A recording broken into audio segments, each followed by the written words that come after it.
વંદે માતરમ વિદ્યાર્થી મિત્રો, કેમ છો? મજામાં ને? આજે આપણે ધોરણ 7 વિષય હિન્દી ચેપ્ટર નંબર 7 જેના પ્રશ્ન જવાબ 14થી સમજવા માટે મળ્યા છે. વિદ્યાર્થી મિત્રો, આપણે પાઠને પણ ખૂબ સારી રીતે સમજી લીધો. પ્રશ્ન નંબર 1 થી 13 ને પણ ખૂબ સારી રીતે સમજ્યા, જે તમે લખી અને મુખપાઠ પણ કરી લીધા હશે. प्रश्न नंबर 14 છે, नीचे दिए गए ढांचे के आधार पर कहानी अपनी नोटबुक में लिखकर उसे उचित शीर्षक दीजिए. તમને જે મુદ્દાઓ આપેલા છે એના પરથી તમારે વાર્તા બનાવવાની છે અને લખવાની રહેશે. આ વાર્તાના મુદ્દા આ પ્રમાણે છે. एक नाई,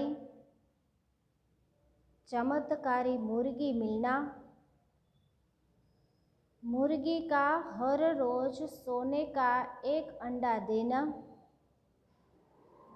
नाई का अमीर हो जाना, शहर भर में चर्चा,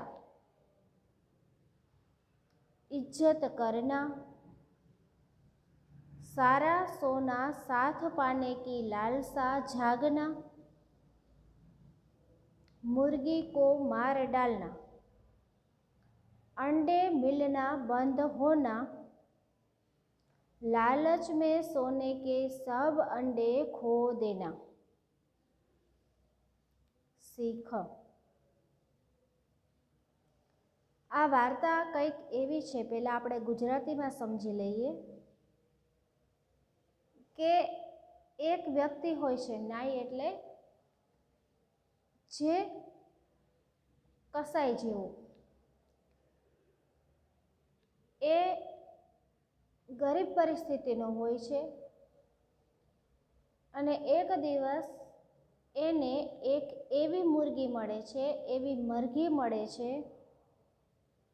કે એને રોજ એક સોનાનું ઈંડું આપે. જ્યારે એણે આ વાત સાંભળી ત્યારે એને ખૂબ નવાઈ લાગી અને લાલચમાં ને લાલચમાં એ પોતાની મરઘીને ઘરે લઈ ગયો. હવે આ મરઘીને એ ઘરે લઈ જાય છે ત્યારે સાચે જ જેવી એણે વાત સાંભળી હતી કે આ મુર્ગી સોનાના ઈંડા આપે છે, એવી જ રીતે એ ઘરે લઈ જાય છે ત્યારે સાચે જ એને રોજ મરઘી એક સોનાનું ઈંડું આપે છે. જ્યારે આ માણસ નબળી કે એટલે ગરીબ પરિસ્થિતિનો હોય છે, હવે રોજ રોજ મરઘી સોનાનું એક ઈંડું આપે છે, તેનાથી એ ધીમે ધીમે પૈસાવાળો બનતો જાય છે. ગામ લોકોની વચ્ચે ચર્ચા થવા લાગે છે કે પૈસાવાળો થયો છે ને એના વિશે ઘણી બધી ચર્ચાઓ થતી હોય છે. જ્યારે એની નબળી પરિસ્થિતિ હોય છે ત્યારે એની ઇજ્જત ઓછી હોય છે. તમને પણ ખબર છે કે પૈસાવાળા લોકોનું આપણા સમાજમાં માન સન્માન વધી જાય છે. એવી જ રીતે આ ભાઈને પણ પૈસા વધવાથી લોકોની વચ્ચે એની ઇજ્જત વધવા લાગી. એવી જ રીતે આ માણસ છે એને પણ લાલચ જાગી જાય છે કે આ રોજ સવારે એક સોનાનું ઈંડું આપે છે, મારે રોજ સવાર પડવાની રાહ જોવી પડે છે અને પછી હું એક સોનાનું ઈંડું મેળવું છું. એના કરતાં જો હું મરઘીને મારીને એના પેટમાંથી એકસાથે બધા જ સોનાના ઈંડા કાઢી લઉં તો હું જલ્દીથી પૈસાવાળો બની જાઉં. આવું વિચારી અને એ મુર્ગીને મારે છે. જ્યારે મુર્ગીને પેટ ચીરે છે, મારે છે, પેટ અંદર ચીરીને જોવે છે તો એની અંદર એક પણ સોનાનું ઈંડું મળતું નથી. એનું પેટ કેવું છે? માંસથી ભરેલું, સોનાના ઈંડાથી ભરેલું હોતું નથી. એક તો એની અંદરથી પણ ઈંડા નથી મળ્યા, અને બીજું કે મરઘીને મારી નાખી છે એટલે ફરીવાર એ જીવતી થશે નહીં. રોજ સવારે એક ઈંડું એને મળતું હતું, એ પણ બંધ થઈ ગયું. પછી એ ખૂબ જોરશોરથી રોવા લાગે છે કે હાય, એ મેને ક્યાં કર દિયા. કારણ કે એના મનમાં એવું હતું કે હું એક સાથે સોનાના ઈંડા બધા ભેગા કરી લઉં. એવું પણ ન થયું, અને રોજ સવારે એક ઈંડું મળવાનું હતું એ પણ ન મળ્યું. ત્યારે એને ખૂબ પસ્તાવો થયો કે મારા લાલચ વધી ગઈ, એના હિસાબે જે હતું એ પણ હોઈ ગયું. એટલે એના શીખ એવી સમજવા મળે છે. શીખ એટલે એ વાર્તામાંથી આપણને શું શીખવા મળે છે કે લોભ અથવા તો લાલચ એ આપણને ખરાબ રસ્તે અથવા આપણું ખરાબ કરે છે. એટલે આપણે લોભ અને લાલચ ક્યારેય રાખવી ન જોઈએ. લોભ એટલે વિદ્યાર્થી મિત્રો કે જેની સખત જરૂર હોય અને આપણે એ ખરીદી શકતા નથી, અથવા તો હોવા છતાં આપણે એ વસ્તુને વાપરી નથી શકતા, એને લોભ કહેવાય. કરકસર, તમે થોડું થોડું બચાવીને કામ લો છો, એને કરકસર કહેવાય છે. એટલે તમે અત્યારે હજી નાના છો ખૂબ. લોભ અને કરકસરમાં ખૂબ ભેદભાવ છે, એ સમજી લેવો. સામાન્ય ઉદાહરણ આપીને આપ્યા તો અત્યારે શિયાળાની સિઝન છે. દરેક સ્ટુડન્ટ પાસે ગરમ સ્વેટર હોય જ. સ્વેટર હોવા છતાં એનો બધા પાસે લગભગ હવેના સમય પ્રમાણે લગભગ 2 કે 3 સ્વેટર હોય છે. પણ 2-3 સ્વેટરની પણ જરૂર નથી હોતી, માત્ર એક જ સ્વેટર રાખો તો પણ ચાલે. હવે કહેવાનો મારો મતલબ એમ છે કે તમારી પાસે સ્વેટર હોવા છતાં પણ તમે ઠંડીમાં એમ ફરતા હોય કે ભાઈ ના, સ્વેટર મારું બચે, મારું નવું સ્વેટર વપરાય ન જાય, સ્વેટર પહેર્યા વગર ફરો, એને લોભ કહેવાય. આ વસ્તુ હોવા છતાં તમે નથી વાપરતા એટલે એને લોભ કહેવાય. પણ તમારી પાસે 1 અથવા 2 સ્વેટર છે, છતાં પણ અત્યારે તમે ચીની બજારમાં કે સ્વેટર મળતા હોય ત્યાં જાઓ, એટલે ત્યાં જોવો છો નવી ફેશનનું અને ગમે એટલું મોંઘું લઈને આવો છો, એને શું કહેવાય? લોભ. કે ભાઈ હાલો આપણે છે છતાં પણ આપણને લાલચ વધી જાય છે કે ભાઈ નવી ફેશનનું છે તો લઈ લે. બરાબર? કરકસર કરીને જીવવાનો મતલબ બચાવીને વાપરવું કે ભાઈ ચાલો અત્યારે મારે 1-2 સ્વેટર છે તો નવી ફેશનનું નથી લેવું, એને કરકસર કહેવાય.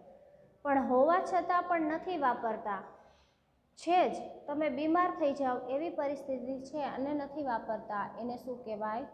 લોભ. હવે આપણે વાર્તાને સમજીએ. લાલચ કા બુરા ફલ. વાર્તાનું નામ શું છે? लालच का बुरा फल. रामपुर के एक गरीब नाई रहता था. रामपुરની અંદર એક गरीब माणस रहतो હતો. वह दिन भर लोगों के बाल काटता और जो कुछ मिलता उसे अपने और अपने परिवार का गुजारा चलाता था. ગામની અંદર એક વાણંદ રહેતો હતો અને એ લોકોના વાળ કાપી અને પોતાનું જીવન ગુજારતો હતો. એક દિન नाई को कहीं से एक मुर्गी मिल गई.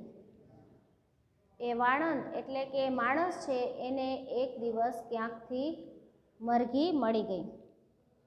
वह मुर्गी रोज सुबह सोने क्या अंडा देती थी. રોજ સવારે એ માણસને એ મરઘી છે એ સોનાનું ઈંડું આપતી હતી। नाई की किस्मत खुल गई, वह देखते देखते मालदार बन गया। એ ભાઈની કિસ્મત ભાગ્ય ખુલી ગયું અને સમય જતાં જતાં એ ખૂબ અને ખૂબ પૈસાદાર થવા लाग्यो। धीरे धीरे इस मुर्गी की चर्चा सारे गांव में होने लगी। धीमे धीमे समय वीती गयो એટલે આખા ગામની અંદર આ ભાઈની વાત અને મુર્ગીની વાત આખા ગામમાં ફેલાવા લાગી। नाई की इज्जत बढ़ गई, આ વાળંદ છે એની इज्जत खूब वधी गई। एक दिन नाई ने सोचा, यह मुर्गी रोज सोने का एक अंडा देती है। એ ભાઈ વિચારે છે કે રોજ સવારે આ મરઘી એક સોનાનું ઈંડું આપે છે। इसके पेट में तो सोने के बहुत अंडे होंगे, आना पेटनी अंदर खूब घણા બધા સોનાના ઈંડા હશે। यदि आप इसे चीर कर सारे अंडे एक साथ निकल लूँ तो रोज रोज की यह खटपट दूर हो जाएगी। जो हूँ आ मरघीનું પેટ ચીરીને એક સાથે બધા જ સોનાના ઈંડા કાઢી લઉં તો રોજની માથાકૂટ મટે, રોજ આપણે સવાર પડે અને રાહ જોવી પડે નહીં। मैं एक ही दिन में मालामाल हो जाऊंगा, धीमे धीमे हूँ पैसावाળો बनूँ छूँ एना करता हूँ एक साथे करोड़पति बनी जाऊँ। ऐसा सोचकर नाई ने एक तेज चाकू से मुर्गी का पेट चीर डाला। આવું વિચારી અને એક ધારદાર ચપ્પા દ્વારે છરી દ્વારા એણે મરઘીનું પેટ ચીરી નાખ્યું। मुर्गी जोर से चीखी और थोड़ी देर छटपटा कर मर गई। मुर्गी जोर से राड़ पाड़ी અને એક જ ઘામાં સેકન્ડ વાર છટપટાવી ફરફડી અને તરત મરી ગઈ। वह एक साधारण मुर्गी थी, एक सामान्य मुर्गी हती। इसके पेट में एक भी अंडा नहीं था, एना पेट में एक पण सोनाનું ઈંડું હતું नहीं।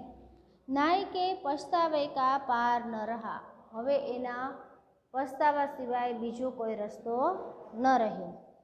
पर अब पछताने से क्या होने वाला था, પણ હવે પસ્તાવો કરી અને શું ફાયદો થાય। तो सीख, लोभ या लालच का नतीजा बुरा होता है। તમે ક્યારે લોભ અને લાલચ રાખો તો એનો રિઝલ્ટ પરિણામ સમય પણ ખૂબ ખરાબ આવે છે। એટલે મેં તમને પહેલાં જ સમજાવ્યું કે લોભ ક્યારેય કારણ વગરનો રાખવો નહીં। આપણી પાસે એક વસ્તુ હોય ને તો આપણને એમ થાય એના જેવી બીજી 5 લઈ લે, આના પછી આ લઈ લે, એ લોભ નહીં કરવાનો, લાલચ નહીં રાખવાની, છે એમાં સુખથી જીવન જીવો। प्रश्न नंबर 15, नीचे दिए गए चित्र के आधार पर कहानी का लेखन अपनी नोटबुक में कीजिए।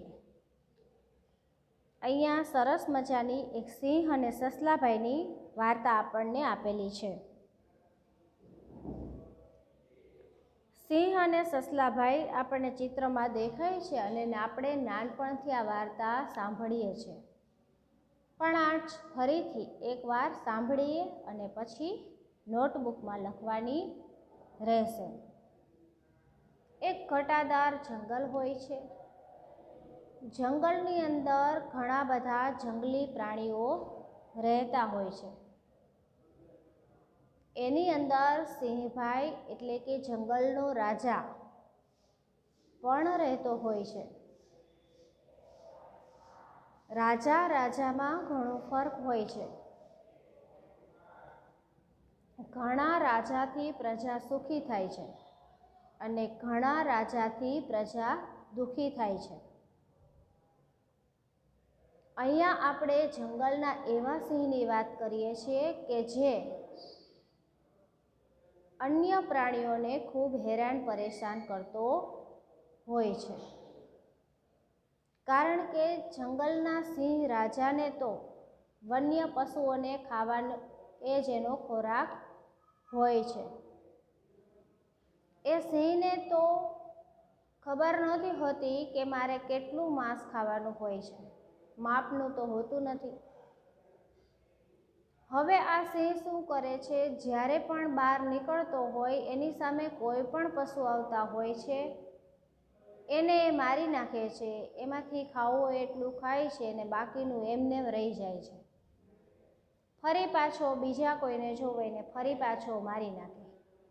જંગલના દરેક જાનવર છે એ ખૂબ ડરી ડરીને જીવતા હતા. એક દિવસ એવું બન્યું કે જંગલના દરેકે દરેક પશુઓની મીટિંગ બોલાવી.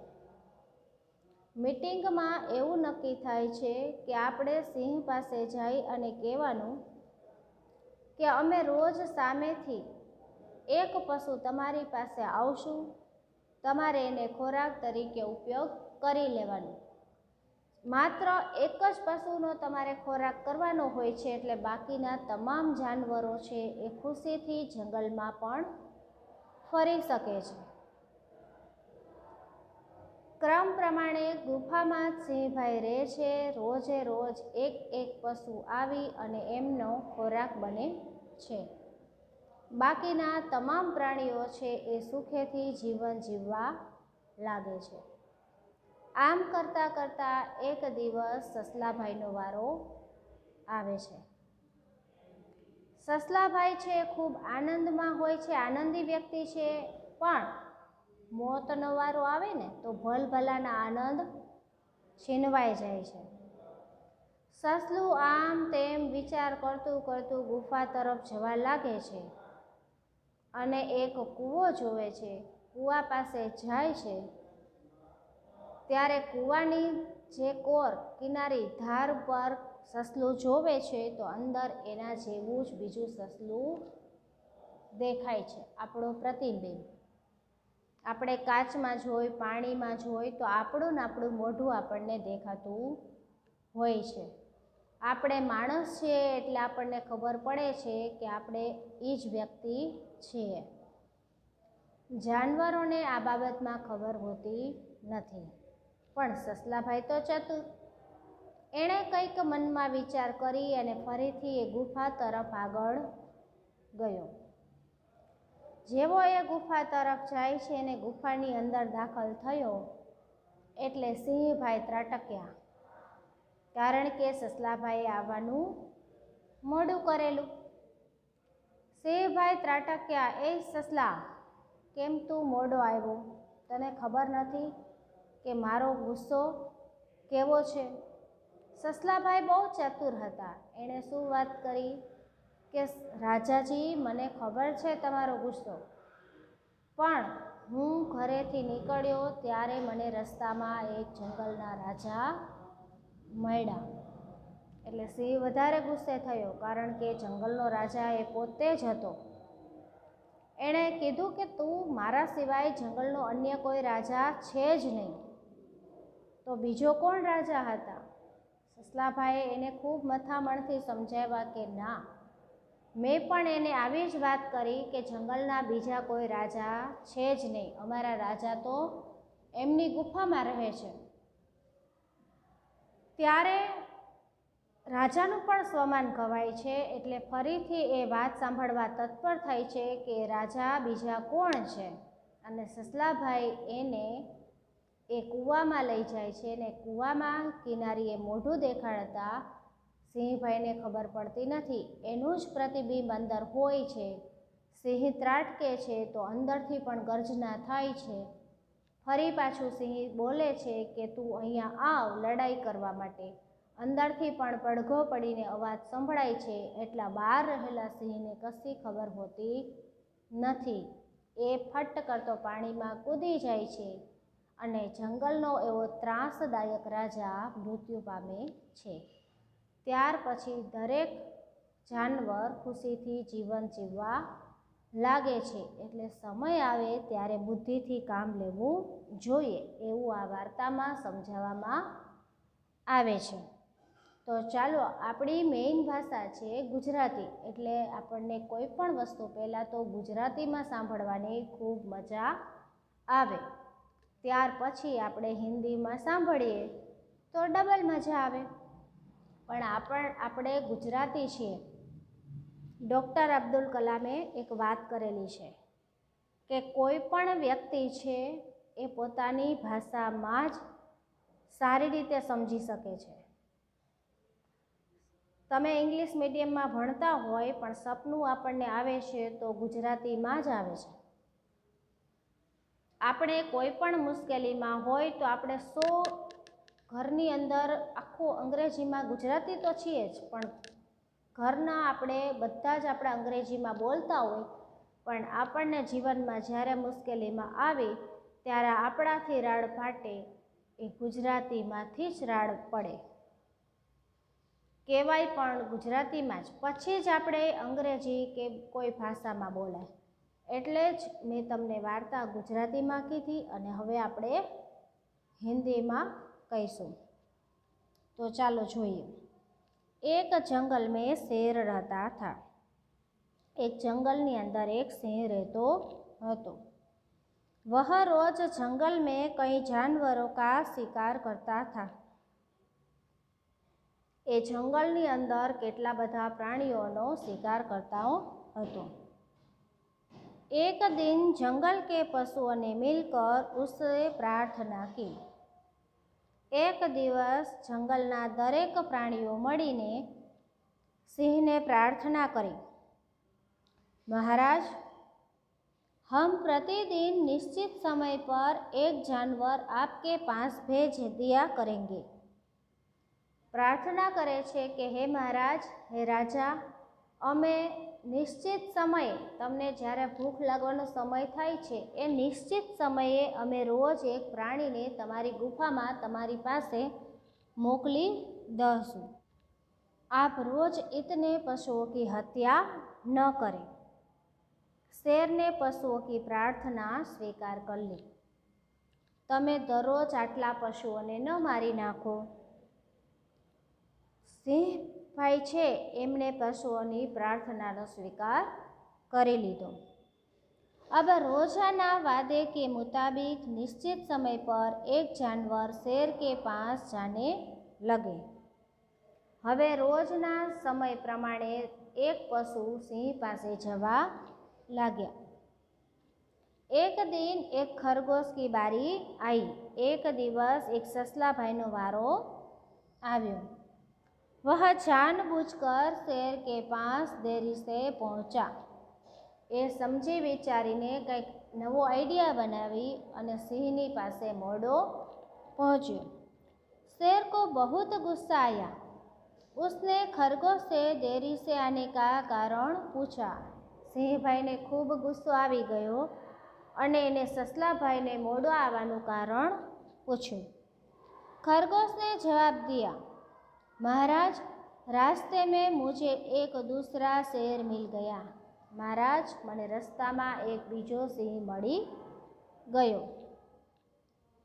वह मुझे मारकर खाना चाहता था. એ મને મારીને ખાવા માંગતો હતો. उससे मैं जल्दी लौटने का वादा कर आपके पास आया हूँ. એને હું એવું વચન આપીને આવ્યો છું કે હું તમારી પાસે જલ્દીથી આવી જઈશ. यह सुनकर शेर को बहुत गुस्सा आया. આ સાંભળી અને સિંહને ખૂબ ગુસ્સો આવ્યો. वह गरज कर बोला, चल दिखा मुझे, कहाँ है वह शेर. એ ખૂબ ત્રાટકી જોરથી ગુસ્સે થઈને બોલ્યો, ચાલ મને દેખાડ, એ ક્યાં છે બીજો સિંહ. खरगोश शेर को एक गहरे कुएं के पास ले गया और बोला, महाराज, इसी में वह दुष्ट छिपा है. સસલાભાઈ છે એ કૂવા પાસે સિંહને લઈ જાય છે અને એમ કહે છે કે આ કૂવાની અંદર દુષ્ટ એટલે ખરાબ એ સિંહ એમાં છે. शेर ने कुएं में झाँका. कुएं के पानी में उसे अपनी परछाई दिखाई दी. સિંહે કૂવાના અંદર જોયું તો સિંહની પોતાની જ પડછાઈ અંદર દેખાણી. પોતાનો ચહેરો કૂવામાં દેખાય છે. उसी को दूसरा शेर समझकर वह कुएं में कूद पड़ा. એને જ એ બીજો સિંહ સમજી અને સિંહભાઈ કૂવામાં કૂદી ગયા. खरगोश की जान बच गई. સસલાભાઈનો જીવ બચી ગયો. जंगल के सभी जानवरों ने खरगोश कहो धन्यवाद दिया। जंगलना बीजा बधा प्राणी छे एमणे पण ससलाभाईने खूब अभिनंदन आप्या, कारण के बधा ज प्राणीओ बाकी हता एमने ससलाभाईए बचावी लीधा। जरूर पड़े त्यारे आपणे आपणी बुद्धिनो उपयोग करवो जोईए। तो विद्यार्थी मित्रों, आज आपणे सौथी सरस 14 અને 15 बंनेमां वार्ता छे जे समज्या छे, जेने आपणे लखी अने मुखपाठ करवाना रहेशे। Thank you.